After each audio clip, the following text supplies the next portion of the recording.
Et si je te disais que Shavuot n'est pas la fête que tu croyais? Et si je te disais que pour recevoir la Torah, ça ne suffit pas d'aller manger du cheesecake et des pâtes au fromage? Voilà une vérité que tu vas découvrir dans cette vidéo, donc accroche-toi, que certains rabbins n'osent même pas te dire.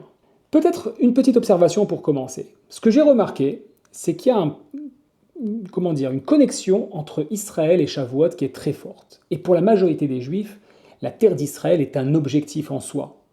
Alors on va se poser plusieurs questions pour essayer de comprendre c'est quoi cette force d'Israël, quel lien avec Shavuot, etc., etc. Première question, on va essayer de les passer vite.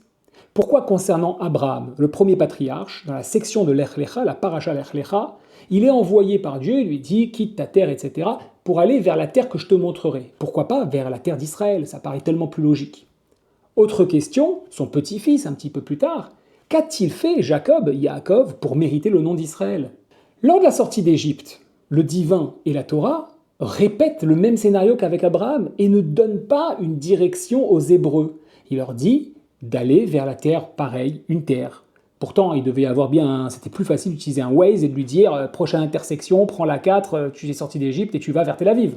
C'est très simple, tourner à droite après le rond-point. Bon. Pourquoi les Hébreux sont-ils aussi appelés les enfants d'Israël et pas le peuple d'Israël? On est des gamins ou quoi? Et puis, Moïse, lorsqu'il quitte l'Égypte, il embarque avec lui un ensemble d'étrangers au sein même du peuple d'Israël, au sein même des enfants d'Israël, qu'on appelle le Erev Rav. Pourquoi avoir fait ça? Si on est un petit peu le peuple choisi, on aurait pu rester entre nous. Voilà un ensemble de questions dont on va essayer de répondre très rapidement.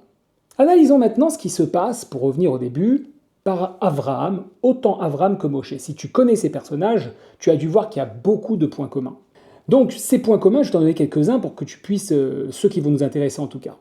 Premièrement, les deux personnages viennent d'une grande famille. Ce que je veux dire, c'est qu'il y avait un confort matériel assez large. Et pourtant, ils vont souhaiter vivre une rupture. D'abord, ils vont le vivre en eux-mêmes. Abraham avec les idoles de son père qui ne comprend pas la logique. Moïse qui voit la situation avec l'Égyptien, qui le frappera jusqu'à ce qu'il meure pour sauver son frère hébreu. En tout cas, ils vont vivre tous les deux une rupture sociétale jusqu'à devoir aller vers le désert. Et tiens, ce mot désert en hébreu, est-ce que tu sais que ça s'appelle midbar?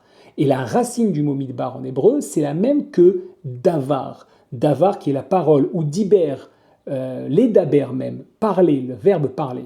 D'une certaine manière, c'est un message pour nous rappeler que lorsqu'on va dans un lieu choisi, le midbar, qui est soit un lieu physique, calme, de toute chose, soit un lieu intérieur de nous-mêmes, on va chercher notre midbar à nous, c'est l'opportunité de libérer d'une part sa parole, puisque dans un lieu vide, personne ne nous entend, on n'est pas jugé par autre, et en plus entendre les autres sons qui sont un appel vers notre voix intérieure. Peut-être justement dans le midbar, lundi, à Shavuot, on recevra les 10 commandements.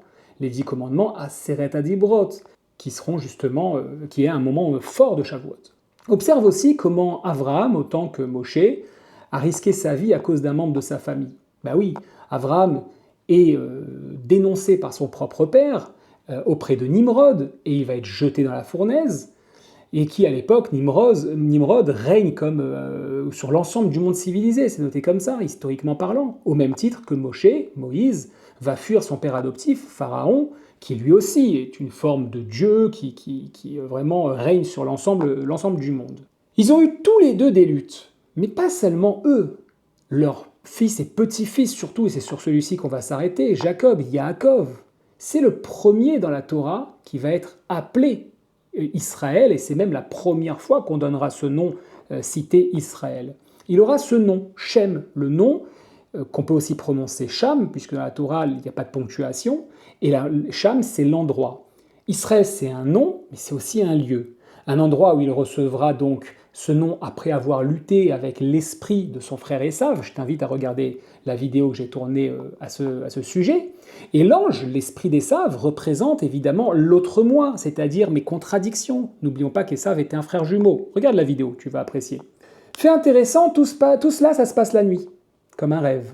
Un rêve, message aussi de ce que veut dire notre corps. Mais ça, c'est le sujet d'une autre conversation. Donc, on en est à ce niveau-là. Le nom, Shem, Shema Israël, le nom d'Israël, deviendra plus tard un lieu, Cham, comme une récompense à cette lutte qu'il a décidé de réaliser. Il y a un combat intérieur et j'y vais.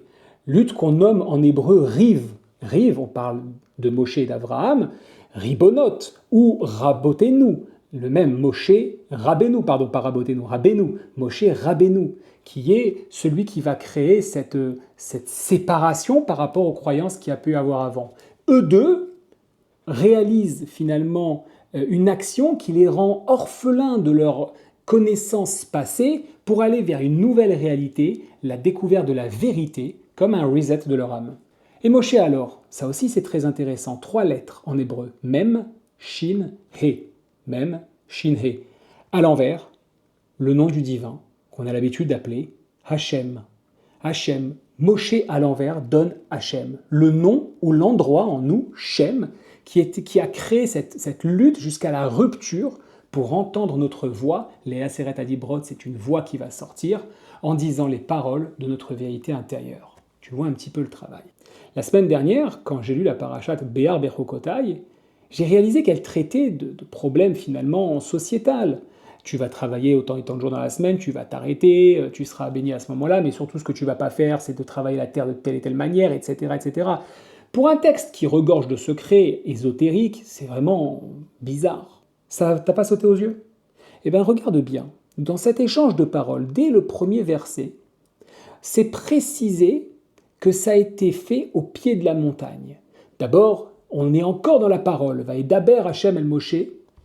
Donc déjà, le divin parle à Moshe avec la parole. Et puis, au pied de la montagne, qu'est-ce qu'il lui dit? Ki tavou el haaretz asher ani noten. Quand vous entrerez dans le pays que je donne. Une manière de dire que finalement, ce que tu trouves est un cadeau. Ça a été donné. Là où nous préparons à atteindre finalement cette montagne, le plus haut niveau, on est au pied et on va grimper, on va s'élever. C'est là où on va recevoir la Torah. Est-ce que ce n'est pas un signe de recevoir beaucoup? Elle-même, Torah, c'est une aura, un enseignement pour grandir, pour s'élever. Mais pourquoi faire? Trouver la bonne direction. Marcher droit. Droit en hébreu, yachar. Droit vers où? À l'image de quoi? À l'image du divin. Vers le El. Le divin se dit El. Tiens, Yachar El, on l'a déjà vu, c'est aussi Israël. Les lettres se composent de la même manière. En 2 mots, Israël n'a d'importance que si on est prêt à partir à la lutte, envers soi-même évidemment, pour vivre une rupture avec ce qu'on connaissait, pour entrer dans notre désert, là où on entendra des mots qui résonneront notre propre vérité, celle qui est créatrice, aussi dure soit-elle, celle qui est révélatrice aussi. Ces mots qui vont révéler à Yaakov et avec nous ce qu'il a pu transmettre à ses 12 enfants qui ont gardé ce bagage, cette transmission, cet héritage qui deviendront les 12 tribus. La droitesse du divin, c'est-à-dire vivre le divin dans ce monde, c'est-à-dire le libérer, la manière dont l'univers fonctionne et libérer la puissance cosmique que nous avons en nous. Si ce n'était pas suffisant, rappelle-toi que nous n'avons pas le droit de dire le nom divin en vain. Et pour cela, les différents noms divins, on va remplacer souvent le He du nom divin par un Kouf, comme Yachar Kel au lieu de Yachar El, ou Elohim qu'on dira Elohim. De cette manière-là, on préserve le nom. C'est intéressant de voir que Kel, puisqu'on ne prononce pas les syllabes, peut aussi se dire Kol, la voix, ça s'écrit de la même manière. Et cette voix, elle va nous permettre de parler, mais aussi la voix VOIX ou VOIE, c'est aussi le chemin que nous allons trouver. Pour faire quoi? Pour suivre notre vérité, Torat Emet, la Torah de vérité, celle que nous recevons dimanche soir lundi.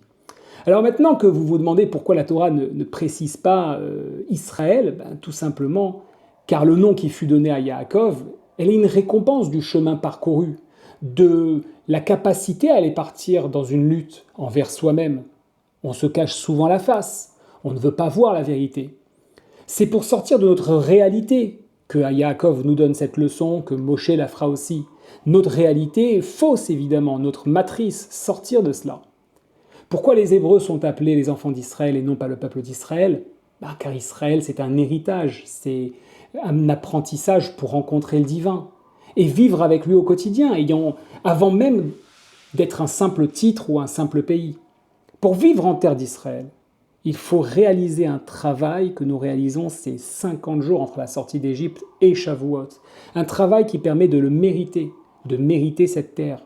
Comme il est dit que cette terre attire ses habitants ou la rejette. Car sans droiture ici, dans cette terre, on ne peut pas y arriver, on ne peut pas tenir.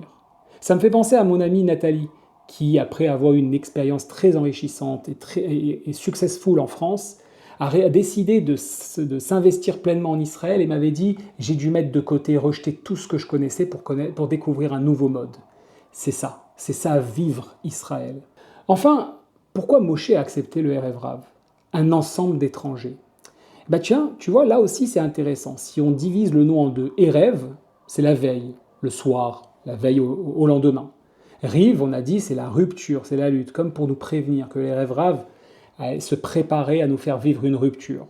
Moshe a reconnu en eux la volonté d'aller trouver le bon chemin, celui du divin, de voir la vérité, le chemin juste et droit qui régit les règles de ce monde, et non pas ceux qu'on veut bien nous faire croire. Les vraies règles, en fait. Plus tard, comme nous le savons, le divin va lui reprocher cela, en lui disant qu'il a peut-être été un peu trop naïf, de ne pas avoir vu et de ne pas avoir demandé finalement l'autorisation. Et c'est à cause des faux motivés dans notre quotidien que nous nous retrouverons à faire un faux veau, le veau d'or, qui n'est pas un vrai animal, qui n'est pas un vrai quelque chose, tout est faux là-dedans. C'est celui qui représente une idole, autant dire un faux Dieu, donc de fausses croyances, celles qui limitent notre pouvoir. Quand tu crois de fausses choses, tu ne peux pas aller au bout des choses. Une fois ancrées en toi, ces croyances, elles ne te permettent pas non plus aux personnes qui ont souscrit ce mode d'aller vers le droit chemin. Elles ne te permettent pas d'aller dans la bonne direction. Et donc du coup, tu te retrouves quoi? À être dans un midbar, un désert, où il n'y a rien qui pousse, et tu finis par y mourir, comme ceux qui ont voulu participer au veau d'or et qui sont morts dans le désert. Bien sûr, on peut aller beaucoup plus loin. La notion de terre, c'est là où tu laisses ton empreinte, c'est ton espace vital, c'est pas simplement du sable ou quelque chose de physique. Le nom, c'est aussi ton nom, sous-entendu ce qui te définit totalement, ce qui te définit réellement, etc., etc. Tu comprends que si tu creuses un peu, tu vas trouver une montagne d'informations qui te permettra de comprendre non seulement qui tu es, mais de trouver ta vérité, la vérité universelle. Tiens, encore une histoire de montagne. Tu vas te retrouver au bord d'une montagne. Ensemble, on peut faire ce travail. Alors n'hésite pas à me contacter, à aller sur mon site internet, à m'écrire pour qu'on puisse avancer dans cette direction. Alors maintenant, est-ce que tu comprends que Shavuot n'est pas la fête du fromage, la fête des aliments laitiers? Bien sûr que non. Et je suis désolé pour toi, même si c'est très bon. C'est la fête de ceux qui acceptent de lutter, de ceux qui acceptent de connaître la rupture avec leurs fausses connaissances, leurs fausses croyances, tout ce qui limite au quotidien ta puissance divine, ta puissance illimitée. Recevoir la Torah, c'est dire oui au combat. C'est aller contre ses propres illusions. Israël n'est pas simplement un pays, même si c'est un très beau pays. C'est avant tout un état d'esprit. Celui d'Yaakov, qui a osé affronter ses démons pour mériter son vrai nom, celui qui le définit comme être et offrir un héritage, la postérité quelque part. Celui de Moshe aussi, qui aurait pu préférer les plaisirs matériels et le palais de Pharaon, mais qui a choisi de marcher, sous-entendu d'avancer, vers l'inconnu, être prêt aux surprises, avoir confiance, dans le désert, là où a priori ce que nous présente la vue n'est pas très rassurant, et entendre la voix, découvrir sa voix intérieure jusqu'au divin. La Torah ne te promet pas une terre, c'est pour ça qu'elle ne le propose pas, elle t'offre une méthode, elle t'offre la solution pour trouver la terre. Quitter ton Égypte. Égypte, Yetzer, Mitzraïm, Yetzer, l'étroitesse, tes schémas toxiques et tes fausses croyances, tes croyances limitantes. 2, traverser ton désert. Identifier et écouter ta voix intérieure. 3, devenir Israël. Yachar El, droit vers Dieu, vers le divin. Si tu ne fais que manger du cheesecake dimanche et lundi, tu auras raté l'essentiel, ça c'est sûr. Mais si tu choisis la rupture, sache que ceci, la terre promise n'est pas en Israël, elle est d'abord en toi. Ensuite, tu mériteras la terre d'Israël. Like si tu es prêt à devenir Israël, partage à un ami qui croit encore que Shavuot c'est manger du cheesecake et des pâtes au fromage, ou de la pizza, et dis-moi en commentaire, quelle illusion vas-tu affronter cette année? À bientôt.